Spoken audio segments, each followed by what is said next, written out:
Happy teachers day. আজ 5ই September, তাই আমি একটি আবৃত্তি করে শোনাচ্ছি।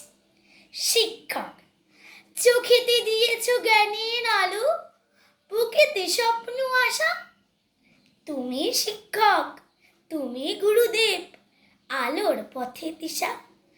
তোমার দেখানো পথ চলি তোমারই শক্তি নিয়ে, তোমার কাছে ক্লান্তি মুছি তোমারই সাহস নিয়ে।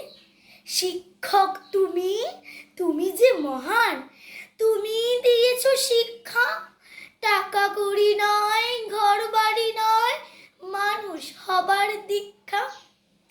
লড়তে শিখেছি দিয়ে শুধু কাজ, সত্যের পথ নিয়ে গড়ব মোরা নতুন সমাজ। তোমার চেতনা দিয়ে, তোমার আশিস মাথায় নিয়ে, কলম অস্ত্র শানি। নমস্কার।